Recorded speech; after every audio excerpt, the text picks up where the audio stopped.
በአርሰናል ኬዝ በአርሰናል ምክንያት ስቴዲየም ተዘጋጅቶ ነበር። ግን እሱንም ደግሞ በሚገርም ሁኔታ እንዳይሳካ አድርገነዋል።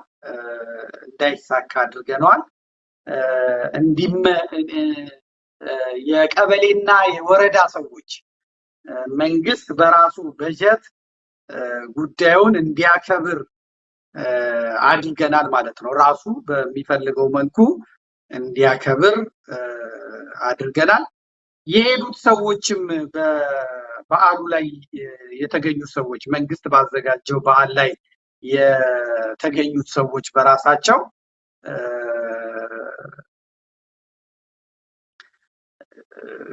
የሚያስቁ ሆነው እንዲያልፉ አድርገናቸዋል ማለት ነው። የሚያስቁ ሆነው እንዲሆኑ አልፈናቸዋል።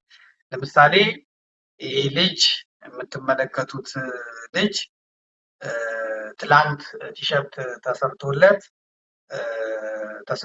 ቲሸርት የገባ ልጅ ነው። እንግዲህ ዋንጫ የበላው አርሰናል ነው። ነገር ግን ይሄ ቲሸርት ለብሰ ግባ ምን አባ ነው እንትን የምትለው ተብሎ ገብቷል እና ከገባ በኋላ የሚለውን እንስማው እስቲ ያሰማቸው አንድ ጊዜ ስሙት።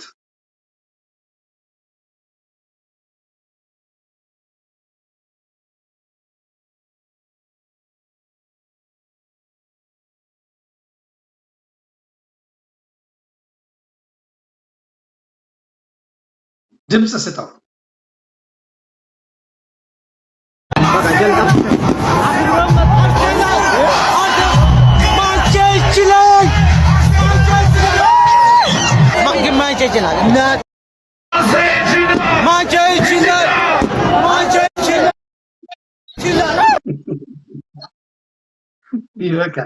ይበቃል። ምን ያርግ ታዲያ? የአርሰናል ደጋፊዎች በኢትዮጵያ ያላችሁ እጅግ አድርጌ አከብራችኋለሁ። ሁላችሁንም እጅግ አድርጌ አከብራችኋለሁ። አርቲስቶቹን እነ ታደለ ሮባን፣ እነ ሳሚዳንን፣ እነ ራይል ጌቱን፣ መድረክ መሪዎቹን፣ መድረክ አስተዋዋቂዎቹን፣ አሮጊቷም ሴትየው እናታችን እኛ በዚህ እድሜያቸው የአርሰናል ደጋፊ የሆኑት እነዚህ ሁሉ በሚገርም ሁኔታ በሚገርም ቃል በሚገርም አንደበት እነ ልጅ ሚካኤልም ጭምር በቦታው ላይ አንገኝም። አንዳንዶቹ አዘጋጆቹ ነግረዋቸው ነበረ ሳንቲም አለው እና የሚገኘውን ሳንቲም ከሞት የተረፉትን እና በመጠለያ ውስጥ ያሉትን እና የመሞቻ ጊዜያቸውን ለሚጠብቁት እስኪሞቱ ድረስ የሚቀለቡበትን እንሰጣቸዋለን ብለዋቸው ነበረ። ያንንም ቢሆን አንቀበልም ብለው የልጆቹ በዚህ ድግስ ላይ አንገኝም ብለዋል። እንግዲህ የኢትዮጵያ መንግስት ኢንቨስት አድርጎ ማለት ነው ስፖርትን ደግፎ ያውም አርሰናል ዋንጫ ከበላ 40 ቀን አለፈው። የአርሰናል ተጫዋቾችም እረፍት ላይ ናቸው። ፌሽታው አልቋል። ለአዲሱ ዓመት ዝግጅት ጀምረዋል። ለዓለም ዋንጫ የሚሄዱትም ወደ እንትን ሄደዋል። እንደው ጉድ ነው። አፍሪካ ሀገር ያሉትም ረስተውታል። በቃ ዋንጫ ተበላ ሳምንት ይበልጥ። ይሄኛው ግን በአዶናይ እንደተጫወተው አዶናይን ይዞ አንዴ ሚላን ፔጅን አንዴ አይሾ ስፒድን ሚሊዮን እየከፈለ እያመጣ ሀገሪቷን አስተዋውቅልኝ ብልጭልጯን አስተዋውቅልኝ እንደሚለው አሁንም በአርሰናል ተጠግቶ ፖለቲካሊ ሊሰራ የአሩሲውን ጭፍጨፋ እንትን ሊል አዲስ አበባን አደነቅናት ብለው የሚመጡት የአርሰናል ቴሌቪዥን ጋዜጠኞች ያን ዘገባ እንዲያደርጉ ነበር የተዘጋጀው። ነገር ግን በጠንካራ በቴሌግራም ብቻ ቲክቶክ ሳንገባ ቴሌቪዥን ሳንከፍ በቴሌግራም ቻናል ጽሁፍና ቅንብር ብቻ ያንን አስቁመነዋል ማለት ነው። ያንን አስቁመነዋል። አርቲስቶቹን ግዴታቸው ቢሆንም ግን ስለሰሙ ህዝብን መስማት ህዝብን ማክበር ይሄ ነው። አሁን ህዝብን የማያከብረው ቤተ ክህነቱ ብቻ ነው። ቤተ ክህነቱ ብቻ ጳጳሳቱ ብቻ ናቸው ህዝቡን የማያከብሩት፣ ህዝቡን የናቁት። በእውነት ታዩታላችሁ እንዴት አብይ አህመድ እንዴት እንደሚያላግጥባቸው በኋላ ቀጥለን እናሳያቸዋል። ህዝቡን የናቁት ቤተ ክህነቱ አካባቢ መንፈሳዊ ነኝ ሰባኪ ነኝ የሚለው ብቻ የአርቲስቶቹ እንኳን ይገባናል ብለው ማለት በሀገራችን ባህል፣ በሀገራችን ወግ፣ በሀገራችን ስርዓት መሰረት የቤተሰቡ አይደለም ጎረቤት ያለው ሰው ሀዘን ቢደርስበት ቴሌቪዥን አይከፍትም፣ ሬዲዮ አይከፍትም፣ ሙዚቃ አይከፍትም። ጋሽ ከሌ ሞተዋል እኮ እነ ከሌ ቤት እኮ ለቅሶ ነው ተብሎ አይከፈትም። ይሄ ግን ያለው ስርዓት የኢትዮጵያን ቋሚ ስርዓቶች፣ ቋሚ ባህሎች፣ ቋሚ ወጎች ለመናድ የመጣ ስለሆነ አሩሲ ላይ ጨፍጭፎ አሩሲ ላይ ቤተሰቦቻቸው ሞተው አዲስ አበባ ቀበሌ የሚሰሩትን ሰዎች ከቀራ አባራለሁ ብሎ ከተባረረ የሚበላው ነገር ስለሌለው ስቴዲዮም ሄዶ ይተኛል። በቃ እዛ ግን አይታችኋል። አርሴናል ዋንጫ የበላ ጊዜ ጊዮን ሆቴል የተዘጋጀ ጊዜ ማንቸስተር ደጋፊ በለው ማን በለው ቁጣ እንኳን ቢኖር አሁን በዚህ ጊዜ ይጨፈራል እንዴ የሚባል ጥያቄ እንኳን ቢነሳ ወጣቶች ናቸው፣ ስሜታቸው ነው። 22 ዓመት ዋንጫ ሲደግፉት አልበሉም፣ ሲሰደቡ ሊኖሩት እና በቃ ብሎ ተፈጥሯዊ ነው። እንዴት ህዝቡ እንዳበደ አይታችኋል፣ እንዴት እንደጨፈሩ አይታችኋል።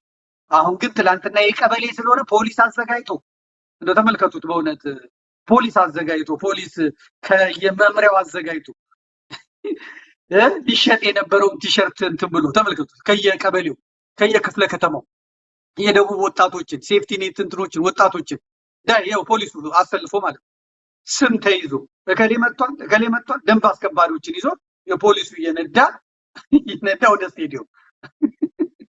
እንዲህ አይነት ደረቅ መንግስት፣ እንዲህ አይነት መሳቂያ መንግስት፣ እንዲህ አይነት መሀይም መንግስት፣ እንዲህ አይነት የከሰረ ፖለቲካ የሚሰራ አሁን ወደ ፍርድ ቤት የሚሄዱ አይመስሉም፣ እስረኛ አይመስሉም። እግዚአብሔር በሚያውቀው እስላሟ ሴት ተመልከቱት፣ ከኋላ ያለችዋል ምኖች ተመልከቷቸው። ይህ ውርደት አይደለም? ይህ ወራዳነት አይደለም?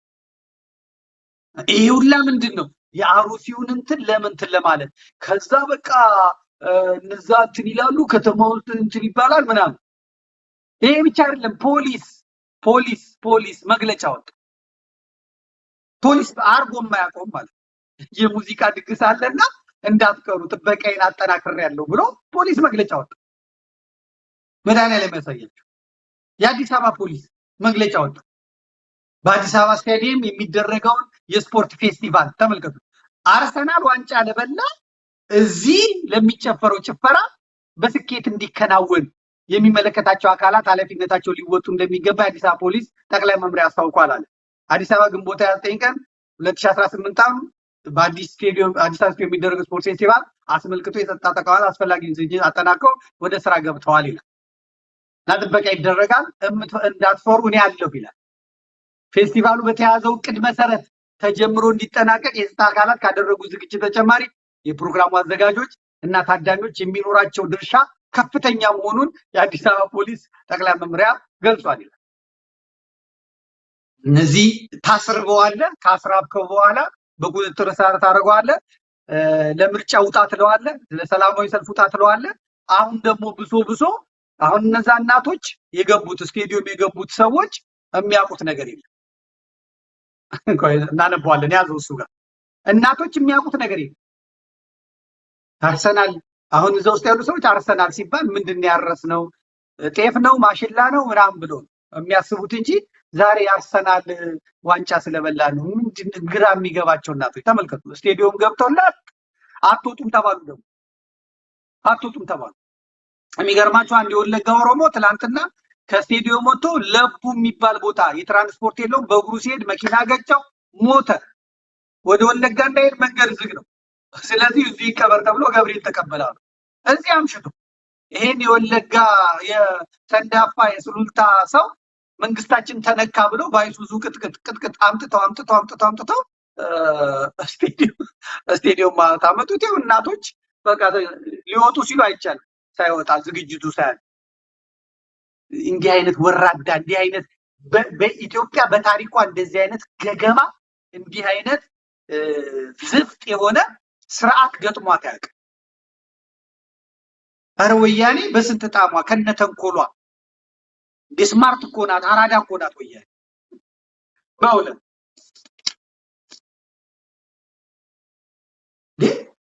ወያኔ እኮ ገላ አብራ እያለቀሰች ታፋልጋለች። በቃ እስከ መጨረሻው እስከ ደም ጠብታ ድረስ ይሄንን ወንጀል የሰራውንማ ምናምን ትላለች።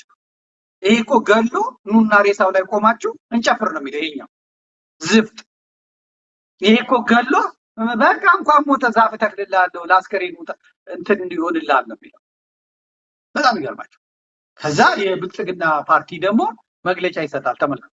የብልጽግና ፓርቲ ለአርሰናል አዲስ አበባ ስፖርት መሰረተ ልማት እያሳየች ያለችው አመርቂ ለውጥ የአርሰናል ደጋፊዎችን የመሰለ የስፖርት ፌስቲቫል በመዲናችን እንዲያካሄዱ አስችሏቸዋል። ተመልከቱ። አዲስን እንደ አዲስ በመሰራቷ ረገድ አስተዋጽኦ ያበረከታችሁ የመዲናችን ነዋሪዎች በከተማችሁ ሁለንተናዊ ለውጥ ልትኮሩ ይገባል። ዳሩ ግን ለውጡ ገና ይቀጥላል። መላው የከተማችን ነዋሪ ህዝብ በኢኮኖሚ ማህበራዊ ዘርፍ ተጠቃሚ ማድረግ የሚያስችል የለውጥ እቅዳችን ይበልጥ ተጠናክሮ ተግባራዊ የሚደረግ ይሆናል። ከተማችን በእጃችን እንቀይራታለን። የአዲስ አበባ ፕሮስፐሪቲ ፓርቲ ብልጽግና አርሰናል ዋንጫ በመብላቱ ምክንያት በአዲስ አበባ ያሉት የአርሰናል ደጋፊዎች ይሄን የመሰለ ፌስቲቫል ሊያዘጋጁ ችለዋል። ስፖንሰር አድርጎ ቢራ ታዙ እና አዋሽ ባንክ ተሳትፈው ስንትና ስንት ብርና ስንትና ስንት ገቢ ስንትና ስንት ወጪ ተወጥቶበት በአርሰናል ጉዳይ ራሳቸው አርሰናሎች ሲሰሙ ምንድነው የሚሉት ነው የምለው። ራሳቸው አርሰናሎች ሲሰሙት ምንድነው የሚሉት? ይሄ ብቻ አይደለም። ያመጧቸው ደግሞ እነ ኢቡዬ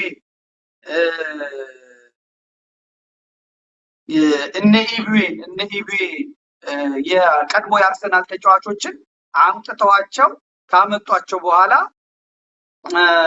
የት ይዘዋቸው ይሄዳሉ? ቤተ መንግስት ይዘዋቸው ይሄዳሉ። ተመልከቱ።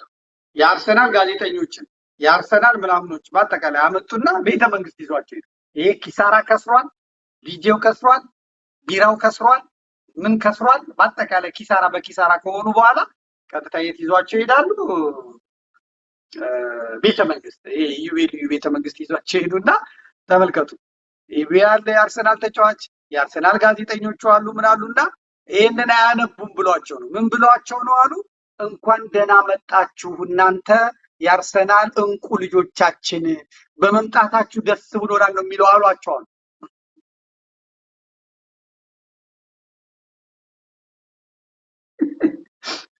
ግን የሚለው ምንድነው? ለመሪያችን ለዶክተር አብይና ለክለባችን አርሰናል ታማኝ ደጋፊ ነን ብለው አመጡ። ልጆቹን ቀስ አድርገህ አቅርብና አሳይልኝ። እዚህ ውስጥ በመነጽር መሸፈን የለም። ከመጀመሪያው ጀምረው ከዚህ ጀምሮ እንግዲህ የምታውቋቸው ናቸው። ይሄ ሸበቶ አርሰናል አጠገብ ያለው እንጨት እየሰራ በቲክቶክ ኦርቶዶክሳውያን እየተከተሉት እንጨት የሚሰራ ሰው ነው። የምታውቁት ነው። በአጠቃላይ ግን አብዛኞቹ ደግሞ እስላም ናቸው። የዋሃቢ እስላሞች ናቸው። ወፍራም በሉት ያው ኢቡኤ ነው። ይሄ እንትኑ ይሄኛው ጋዜጠኛው እዛ እንትን ያለ ነው። ይሄኛውም እዛው ጋዜጠኛው ለንደን ያለ ነው። ይሄም ለንደን ያለ ነው። እዚህ አካባቢ ያሉት በአጠቃላይ ልጆቹ የምትመለከቷቸው በአብዛኛው የብልጽግና ስፖርትን ለፖለቲካ ፍጆታ ስፖርትን ለፖለቲካ ስራ ነው የተጠቀሙበት ማለት ነው። ይሄ ውርደት ነው፣ ለሀገሪቷ ውርደት ነው። ስለዚህ የእንግሊዝ ጋዜጠኞች የአርሰናል ጋዜጠኞች ለመሪያችን ዶክተር አብይ ብለው ጨርቅ አውጥተው ሲሄዱ እንግሊዛውያን ናቸው። ኢቢኤ ደግሞ እዚህ አፍሪካዊ ነው። እንግዲህ መተው እንትን ብለዋል ማለት ነው። ፖለቲካ መሰራቱ ነው በእነሱ የብልጽግና ፖለቲካ ሰርቶ ሞቷል ማለት ነው። ይሄ ሁላ የሚያሳየን ምንድነው ያለ እንደሆነ መናቃችንን መናቅ ህዝብን መናቅ እና እንደ ዜጋ ያለ መቁጠር ነው የሚታየው ማለት ነው።